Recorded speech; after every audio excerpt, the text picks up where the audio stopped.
Καλησπέρα σε όλους τους τηλεθεατές. Είμαι ο Τάσο Ζάχο, παρακολουθείτε την εκπομπή Business Monitor και σήμερα βρισκόμαστε στους μαγευτικούς Δελφούς. Εδώ όπου πραγματοποιείται το 11ο Delphi Economic Forum με τίτλο «Το σοκ του νέου». Στο φόρουμ καταγράφονται οι ραγδαίες αλλαγές που φέρνει η τεχνητή νοημοσύνη αλλά και οι γεωπολιτικές εξελίξεις. Στο φόρουμ έδωσαν το παρόν πάνω από 1.200 ομιλητές σε 200 διαδραστικές συζητήσεις και σε κλειστά round table. Και εκεί, experts από Ελλάδα και εξωτερικό καταγράφουν όλα όσα συμβαίνουν στη Μέση Ανατολή και ευρύτερα στον κόσμο, στην τεχνολογία, στη βιωσιμότητα και στο χώρο της καινοτομίας. Καλύτερα από όλους περιγράφει το τι συμβαίνει στο Οικονομικό Φόρουμ των Δελφών ο πρόεδρος και ιδρυτής του, Σημεών Τσομόκος. Πάμε να ακούσουμε ένα απόσπασμα από την εναρκτήρια ομιλία του. Η πρωταρχική φιλοδοξία της ίδρυσης του Οικονομικού Φόρουμ των Δελφών ήταν να δημιουργήσουμε μια γόνιμη, δημόσια σφαίρα ανταλλαγής σκέψεων, στην οποία φωτισμένες προσωπικότητες από την Ευρώπη αλλά και από όλο τον κόσμο να ανταλλάσσουν ιδέες και προτάσεις για την υπέρβαση της μεγάλης οικονομικής κρίσης που ταλάνιζε τη χώρα μας εκείνα τα πάρα πολύ δύσκολα χρόνια. Από τότε όμως μέχρι σήμερα, 11 χρόνια τώρα, το Φόρουμ των Δελφών μεγάλωσε, ανδρώθηκε, διεύρυνε την παρουσία του και τη συμμετοχή του σε εκδηλώσεις σε πολλές πρωτεύουσες γύρω στον κόσμο. Το Φόρουμ είναι παρόν πια στην Αμερικανική πρωτεύουσα στη Washington, στη Νέα Υόρκη, στις Βρυξέλλες, στο Βερολίνο, στο Παρίσι, στο Τορόντο, στα Τύρανα, στο Βελιγράδι, στη Σόφια και στη Σουλεϊμανία στο Βόρειο Ιράκ. Και βέβαια σκεπτόμαστε να πάμε και φέτος στο Σίδνεϊ της Αυστραλίας και στη Σαουδική Αραβία, γιατί γιορτάζουμε τα 100 χρόνια συνεργασίας μεταξύ Ελλάδας και Σαουδικής Αραβίας. Ζούμε σε μια περίοδο μεγάλων και ταχύτατων μετασχηματισμών, τεκτονικών αλλαγών θα έλεγα στη γεωπολιτική, στη γεωοικονομία, στην τεχνολογία, στην ενέργεια, αλλά και στον ίδιο τρόπο με τον οποίο αντιλαμβανόμαστε την πρόοδο και την ανθρώπινη δράση. Η νέα πραγματικότητα αυτή εισβάλλει ευνηδιαστικά, ανατρέπει βεβαιότητες του παρελθόντος και δημιουργεί ένα περιβάλλον όπου η προσαρμοστικότητα γίνεται εξίσου σημαντική με τη στρατηγική σκέψη. Γι' αυτό το λόγο το κεντρικό θέμα που αγκαλιάζει όλους τους θεματικούς πυλώνες του Φόρουμ φέτος είναι το σοκ του νέου, που θεωρούμε πως αποτυπώνει με κάποια ακρίβεια την εποχή που ζούμε. Από την τεχνητή νοημοσύνη ως την κλιματική κρίση, έως τις νέες μορφές οικονομικής οργάνωσης, στη νέα διεθνή τάξη που διαμορφώνεται στις μέρες μας, καλούμαστε να επαναπροσδιορίσουμε τη νέα αυτή εποχή και όχι μόνο τις πολιτικές μας, αλλά και τις ίδιες μας τις αντιλήψεις. Σε αυτό το πλαίσιο, ο ρόλος του διαλόγου καθίσταται πιο κρίσιμος από ποτέ, όχι πια ως τυπική ανταλλαγή απόψεων, αλλά ως ουσιαστική διαδικασία κατανόησης και σύνθεσης και κοινής αναζήτησης λύσεων. Οι προκλήσεις που αντιμετωπίζουμε δεν γνωρίζουν σύνορα και συνεπώς ούτε οι απαντήσεις μπορούν να είναι μονοδιάστατες ή απομονωμένες. Οι Δελφοί, εδώ, ένας τόπος που από την αρχαιότητα υπήρξε σύμβολο διαλόγου, στοχασμού και αναζήτησης προσανατολισμού, μας υπενθυμίζει σε όλους ότι σε περίοδους αβεβαιότητας οι κοινωνίες στρέφονται στη γνώση, στη σοφία και στη συνεργασία. Από εδώ λοιπόν από τους Δελφούς ας στείλουμε όλοι μαζί ένα μήνυμα πως μπορούμε να μετατρέψουμε την αβεβαιότητα σε προοπτική, την πρόκληση σε πρόοδο και την αλλαγή σε συλλογική δύναμη. Όπως κάθε χρόνο, στο Οικονομικό Φόρουμ των Δελφών, το Fortune Greece CEO Initiative διοργάνωσε ένα επιδραστικό Masterclass. Εκεί βρέθηκαν ομιλητές από Ελλάδα και εξωτερικό, οι οποίοι περιέγραψαν το τι συμβαίνει αυτή τη στιγμή σε επίπεδο άμυνας, καινοτομίας και γεωπολιτικής, τόσο στην Ευρώπη όσο και στην Ελλάδα. Παράλληλα, οι CEOs των μεγάλων εταιριών της Ελλάδας και του εξωτερικού που βρέθηκαν στο Masterclass τοποθετήθηκαν για τις εξελίξεις στην τεχνητή νοημοσύνη. Πάμε να δούμε τα κυριότερα σημεία.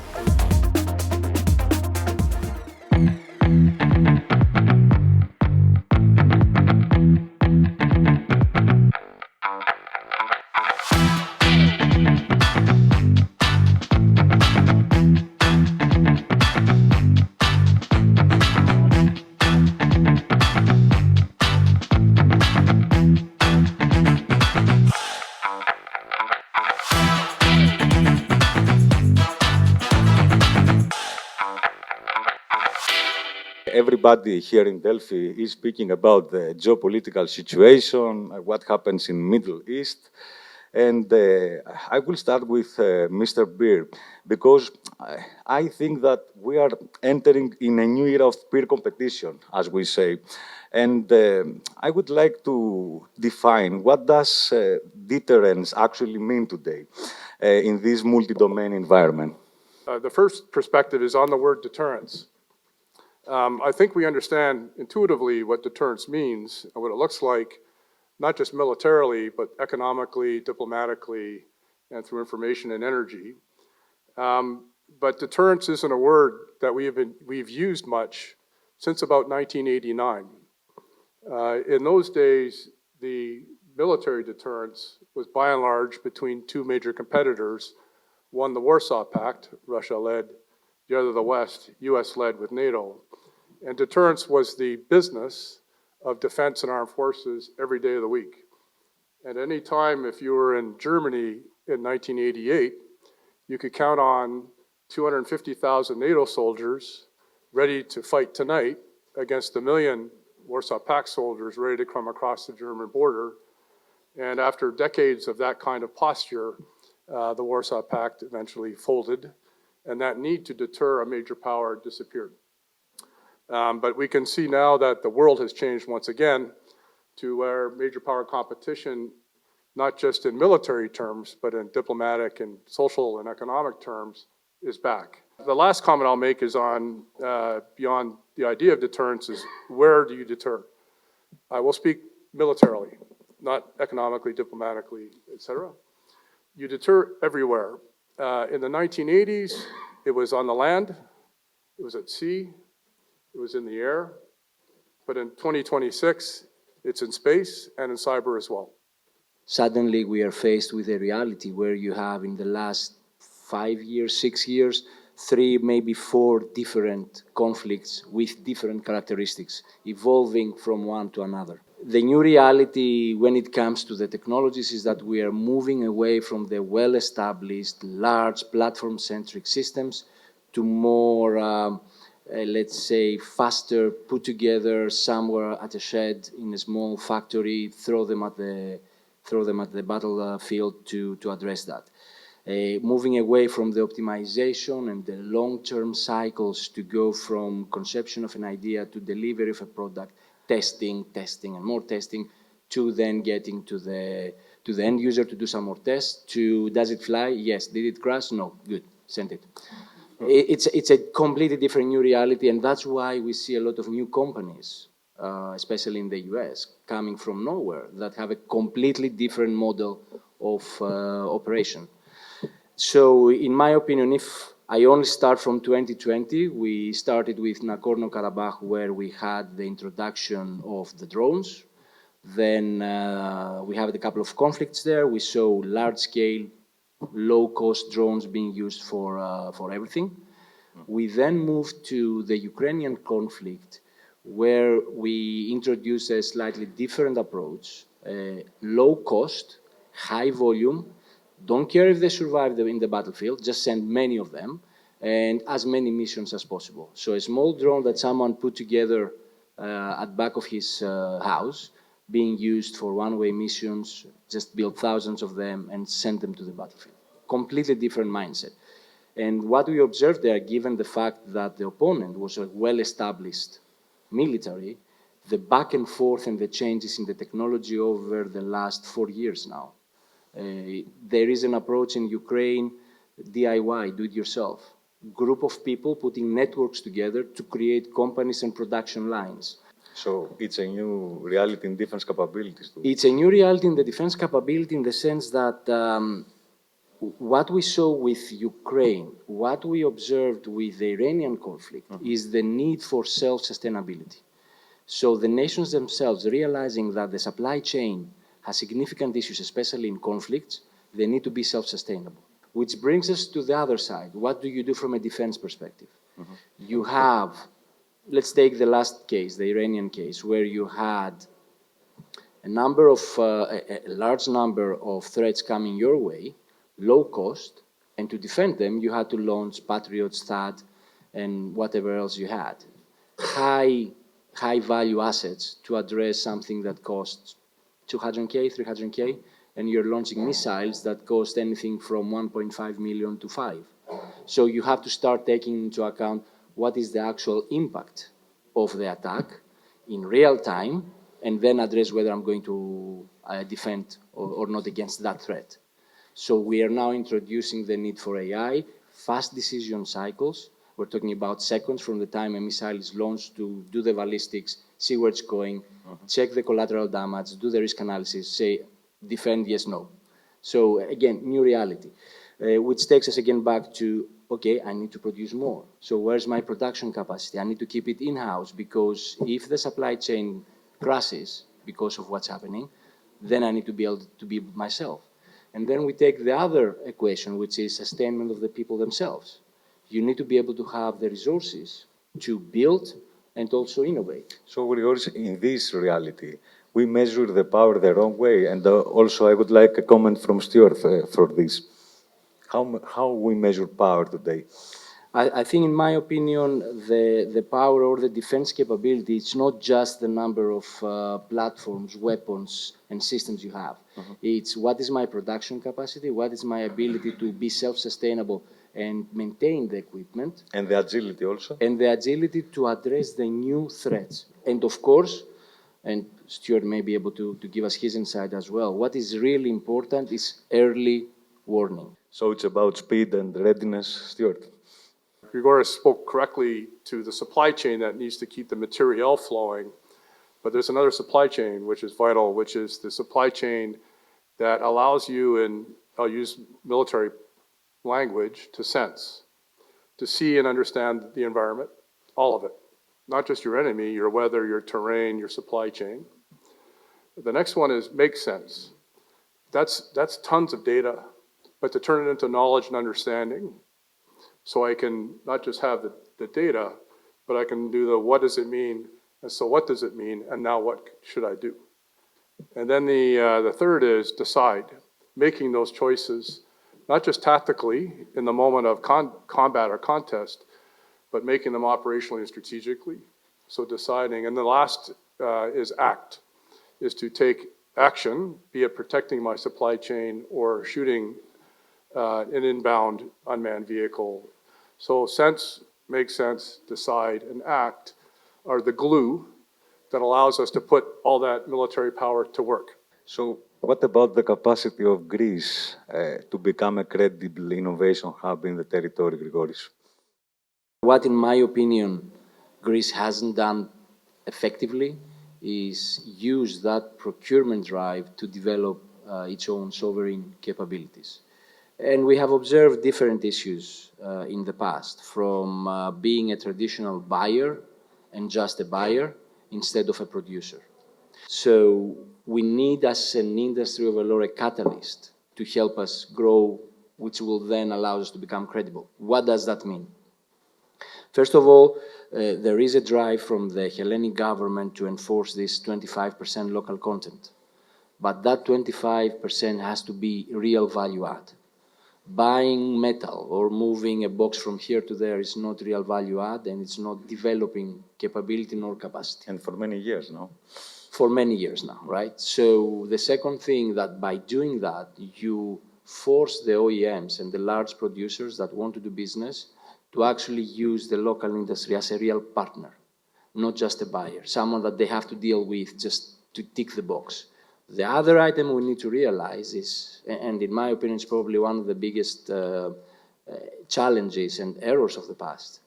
There have been opportunities through various funds, through various frameworks, for small companies, startups to actually develop capability, either through the old offsets or now through the various packages that the European Union is doing. And in the Greek ecosystem also. Within the Greek ecosystem, right? So what we need to do there is we need to stop the bad practices of the past, where you had a lot of fireworks, let's say, a lot of ideas, a lot of startups, but hollow, without substance. A lot of money went to such entities, and if we do the same mistake again, we will lose yet another opportunity to actually develop something ourselves. What do we need to do? We need to take a few alignment steps. I see 5 different items here.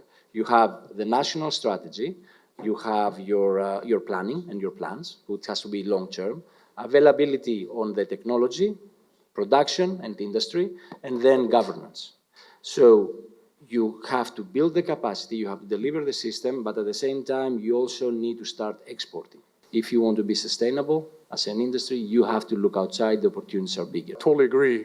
We need to be intimately connected to every operator, be it operations or institutional, defense and industry, to allow that knowledge and that understanding to be shared. And then it needs to translate into action that delivers results. We have a habit, in my experience, of measuring activity, not measuring outcomes. So we spent a lot of money, we made a lot of effort, but we never actually measured the result. And I think it results, establishing the performance you're seeking to realize and shooting for that outcome has to be what's driving the industry defense relationship. And that takes education and literacy to actually get you there. So these are, the material is obvious, the OEM relationships are obvious, services like transportation, maintenance are obvious, but this whole digital transformation capacity and the ability to put it to work to deliver outcomes is actually something that requires intimate relationships. And those relationships include from ministers and chiefs of defense all the way down the enterprise. We speak about innovation, and we are in the Western Balkans. We speak about innovation where countries of a relatively small size that have not been in the course and the front runners that see innovation over years. Is our aim, should our aim be really to have the next huge thing here tomorrow, or should we start step by step? And then the word talent, discipline. The general mentioned, I think, the whole compass of culture, talent. In my view, we need a bridge there, the bridge with technology. Technology has changed dramatically. AI is here, and AI is effectively in the hands of everyone. But very, very few know what they have in their hands and how to use it. So this is the world we live in. This is the world where 2 years of using AI tools earlier means you can have a company that has been either downsized with tremendous profitability or upgraded with resilience, profitability, and the chance at a much bigger growth. So this is the world, and we need to position ourselves again in it.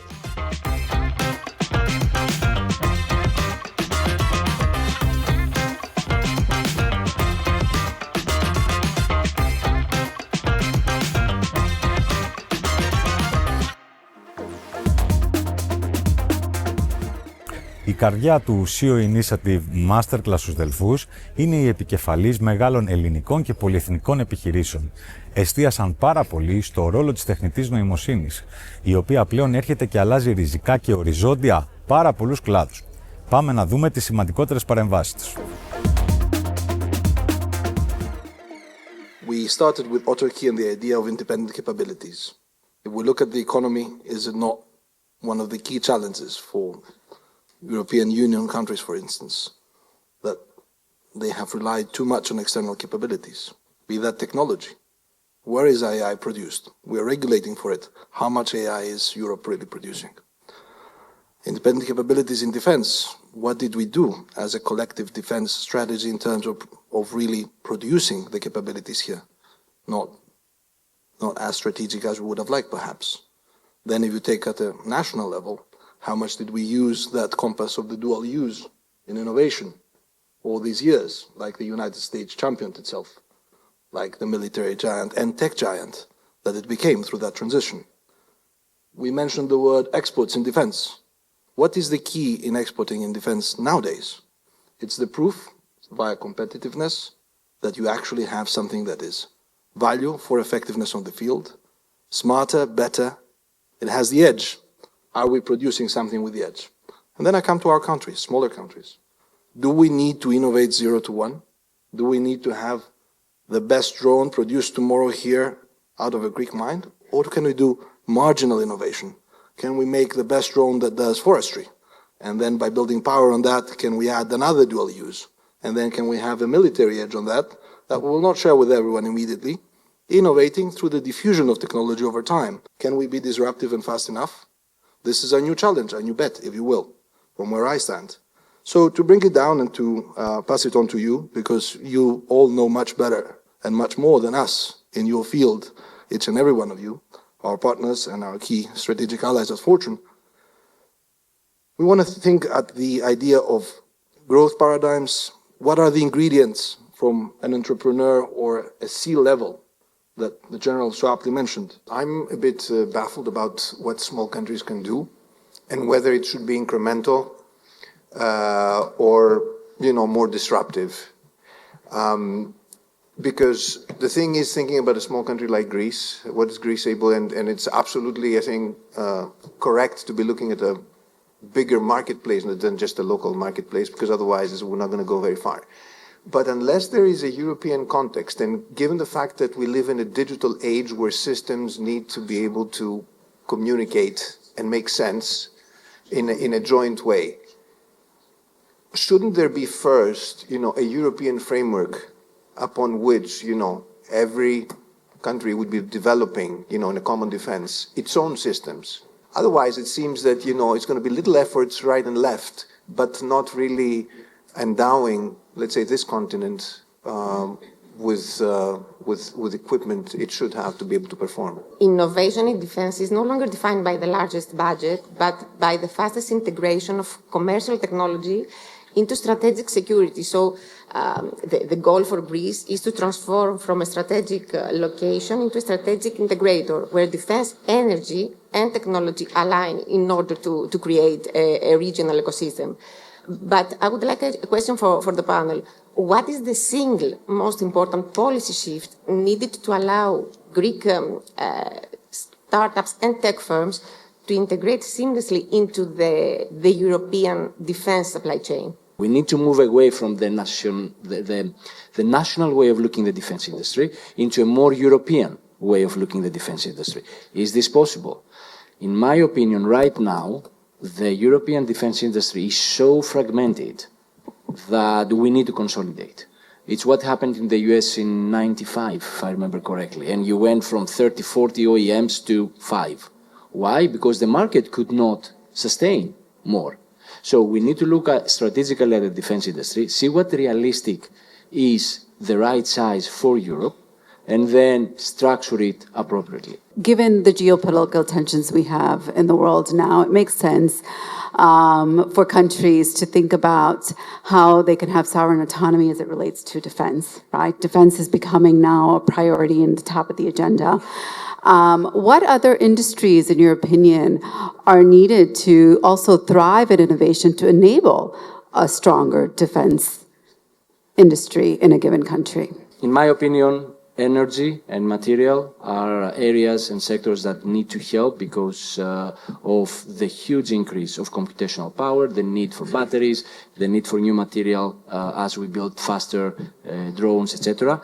But more importantly, as the defense industry, we need to look at other sectors about production methods. Other sectors have much faster ways of producing and going from invention to production line, and that's what we need to capitalize. I would totally agree with what Kyriakos mentioned. This is a European topic, cannot be just a Greek topic on the existing status of the military defense or equipment. What is new, and it's really impacting by technology, is the new kind of weapons and new initiative, also including cybersecurity, AI, and etc., that will come into the military. And this is where we need to focus as Greece with startups, ecosystem, and to create the new technology that will affect different sectors. It will be a great opportunity, I think, for Greece as a great brand name in defense and a big importer of defense to continue to build brands and to continue to invest in technology around complementary defense systems, as we have a great potential, I think. And this will help us to boost also the technology and AI market in Greece, where it's very competitive in that timing. Europe has been criticized for being too regulated and being behind technology. But in agentic procedures, Europe has one thing and can lead, and this is values. In agentic eras, what's going to be the counter side is fantastic technology and values-driven leadership. And here, Europe can and should take the part. Who is going to make these decisions? Who is going to be accountable? What are the values that we believe in? The agents will do the work. We will be the ones to decide on them. So that's my biggest concern. It's not the agents, it's us. When it comes to the defense sector, we're talking about mission-critical applications, decisions that will impact lives and the general may end up in prison. So the legality of allowing a system to automatically engage, we're not there yet. Is it possible? Absolutely. It has been done and it is demonstrated the last 5 years. Are we going to allow it? Or the end users, are they going to allow it? Not yet. I think what you mentioned it is who authorizes the plan that was prepared by AI. So in my opinion, and I prefer to call AI the development of decision aid tools, not decision tools. In terms of how we view it at RSM, we think that AI is not an option. AI is mandatory, and the sooner we all get on board, the better it is for our people and for our clients. And this way, we decided to go into business process optimization to create agentic workflows to help our clients, essentially. But why? Putting on our people advisory cap, what we wanted to do is help our team, but also our clients' teams, find more value in their everyday work. Find more interest and more motivation, because we all have been discussing throughout the last 10 years now how difficult it is to find talent, how difficult it is to retain our people, how difficult it is for our clients to upskill their people. And with the help of Digital, and we're very, very excited about this partnership between our two firms, I think we're enabling our clients to be able to really, really move into the future in a much more positive and optimistic manner, whereby all the manual tasks, all the mandatory but mundane tasks are taken on by the agents who, as Vanda said, unfortunately the statistics show, or fortunately, that AI makes much less mistakes, unfortunately, in these kind of mundane, repetitive tasks than people do, simply because people find them quite boring, to be quite honest. And our people are able, and our clients' people are able to focus on what brings true value to their job, to themselves, more satisfaction. So I think it's important to also consider that aspect of AI, how it can also help our people and motivate them as well. You talked about a lot of challenges. You talked about the supply chain, all the issues that currently we have with cyber, with AI.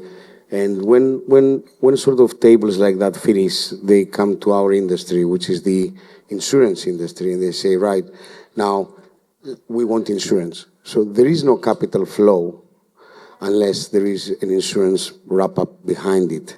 We have vessels in the Gulf at the moment. We have cargoes waiting in the Straits. We have logistics and supply chain, major infrastructure being hit. So it's a challenge that we currently have to deal with, that the Lloyd's market and the London market couldn't even associate with a few years back, because it's not actually war. We have wordings, we have legal documents that don't kind of could predict what is happening at the moment. Right now, it's not about whether AI makes sense or not, and I'm very optimistic about how AI will help us and will empower us moving forward, but I'm very, very pessimistic on how we're winning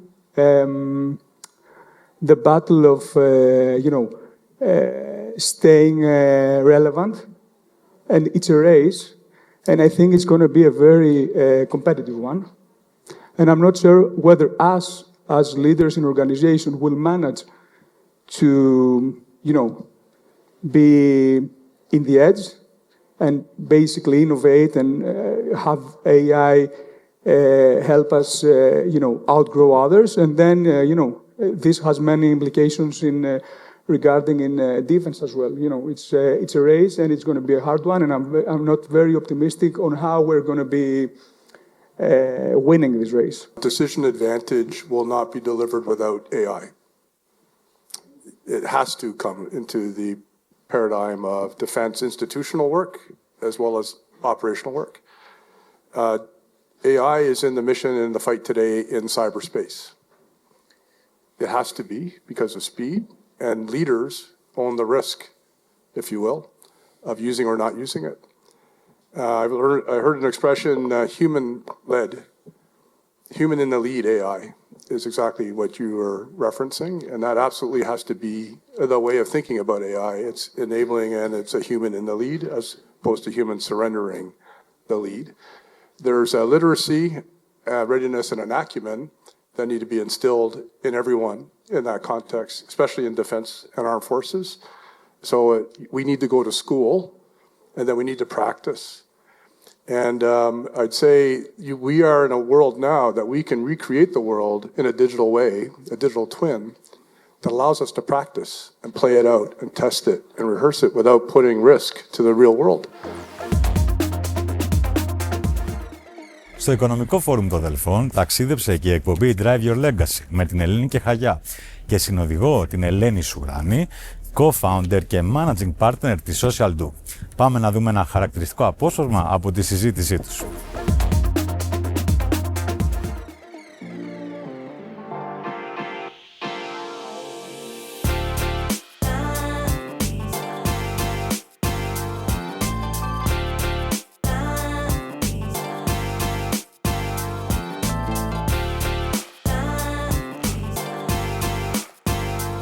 Είμαι ένας άνθρωπος που μου αρέσει ο τρόπος με τον οποίο μπορεί να προκύπτουν αλλαγές στη ζωή χωρίς να χρειάζεται να τραβήξεις ένα χειρόφρενο και να κάνεις ένα U-turn αν κάτι δεν πηγαίνει καλά. Αυτό μπορεί να συμβεί στις περιπτώσεις που τα πράγματα χρειάζεται μια κομβική και σημαντική αλλαγή. Η αλήθεια είναι ότι η Social Do προέκυψε αβίαστα και αυτός είναι ο τρόπος με τον οποίο εμένα με βολεύει να γίνονται τα πράγματα. Έτσι λοιπόν γυρίζω στην Ελλάδα μετά τη Γαλλία, μετά από αυτά τα συνολικά περίπου 5 χρόνια που πέρασα εκεί δουλεύοντας, γυρίζω στην Ελλάδα, έχω με βοηθάει πολύ, έτσι αστειευόμενη λέω συχνά ότι σε αυτό στο οποίο με βοήθησε πολύ το πτυχίο της γαλλικής φιλολογίας ήταν στο ότι έμαθα πάρα πολύ καλά γαλλικά. Η παραμονή μου στη Γαλλία με βοήθησε πολύ σε αυτό και γυρίζω στην Ελλάδα και χάρη στα γαλλικά περνάω περίπου 2 χρόνια, ενώ δουλεύω για τη Γενική Γραμματεία Ολυμπιακών Αγώνων, περάω 2 χρόνια κοντά στο Ζακ Ρόγκ, τον τότε πρόεδρο της Διεθνούς Ολυμπιακής Επιτροπής. Έτσι ζω την εμπειρία των Ολυμπιακών Αγώνων, βρέθηκα στο σωστό σημείο της ιστορίας τυχαία, αυτό ήταν πράγματι από μια τύχη που με βοήθησε. Αυτό λοιπόν το πρώτο πτυχίο που νομίζω ήταν η φορά που με είχε βοηθήσει περισσότερο στη ζωή. Γυρίζω, δουλεύω μετά για το Υπουργείο Πολιτισμού μέχρι και τα τέλη του 2009. Δουλεύω για διαφορετικούς διαδοχικά υπουργούς πολιτισμού, άρα αξιοποιώ το δεύτερο πτυχίο που έκανα σε σχέση με τα του πολιτισμού. Που λες ότι πράγματι δεν ήτανε για μένα αυτό, ήτανε για την πορεία. Ήτανε. Τελικά. Η αλήθεια είναι ότι πιστεύω ότι ό,τι συμβαίνει στη ζωή κάποιο λόγο έχει που συμβαίνει. Ήμουν λοιπόν στο Υπουργείο Πολιτισμού ως τα τέλη του 2009, οπότε και τότε ιδρύουμε οριστικά τη Social Do, τα σπάργανα της οποίας είχαν ξεκινήσει από λίγο νωρίτερα, γιατί παράλληλα ενώ είμαι στο Υπουργείο Πολιτισμού πάντα είχα και αυτό το μεράκι και το σαράκι, ό,τι διαλέγεις και ό,τι από τα δύο θέλεις, να κάνω κάτι δικό μου. Ποιος είναι ο βασικός πυρήνας, κανόνας, λέξη κλειδί, καρδιά αυτής της εταιρείας? Είναι οι άνθρωποι της που είμαστε φυτά. Και τι θέλω να πω από αυτό? Όχι φυτά με τον τρόπο που το χρησιμοποιεί ο γιος και η κόρη μου στο σχολείο, αλλά φυτά δηλαδή οι άνθρωποι που είμαστε, προσπαθούμε να είμαστε σταθερά προσανατολισμένοι στη φωτοσύνθεση, στο να κοιτάμε εκεί που πάει ο ήλιος. Άρα άνθρωποι που δεν έχουμε όλες τις λύσεις στα προβλήματα, μακριά από μένα αυτή η δήλωση προφανώς, αλλά υπάρχει ένας σταθερός προσανατολισμός στην επιθυμία του να κάνω τη δουλειά και να την κάνω με έναν τρόπο που θα σηκώσω τα μανίκια και θα προσπαθήσω να βρω μια λύση χωρίς να κουνάω και το δάχτυλο, επικρίνοντας τους ανθρώπους τριγύρω. Έρχεσαι πολύ συχνά σε επικοινωνία με ομάδες για όλο αυτό το κομμάτι των corporate affairs και της επικοινωνίας. Τι θεωρείς ότι χρειάζεται να ξεμάθει ένας leader ή μια ομάδα για να μπορέσει να προχωρήσει μπροστά? Νομίζω ότι αυτό που πρέπει να ξεμάθουμε και να ξεμάθει ένας leader λοιπόν είναι ότι χρειάζεται να έχει όλες τις απαντήσεις, ότι πρέπει να τα ξέρει όλα. Κάπως νομίζουμε ότι κάποιος άνθρωπος για να ηγηθεί μιας ομάδας, μικρότερης ή μεγαλύτερης, ότι αυτό που πρέπει είναι να τα ξέρει όλα και να μπορεί να κάνει τη δουλειά ολονών. Αυτό είναι κάτι βασικό που χρειάζεται να ξεμάθει ένας leader. Κάτι εξίσου σημαντικό όμως που χρειάζεται νομίζω να μάθει, και το λέω γιατί εγώ έτσι με χαρά το μαθαίνω όλο ένα και περισσότερο, είναι χρειάζεται να μάθεις να έχεις εμπιστοσύνη στους ανθρώπους και στην ομάδα σου. Να μάθεις να ακούς ή να μάθεις να μην φοβάσαι να ρωτάς? Και τα δύο. Και να μάθεις να ακούς, χαλαρά, χωρίς να πιστεύεις ότι πρέπει να είσαι ο φωτεινός παντογνώστης, και να ρωτάς.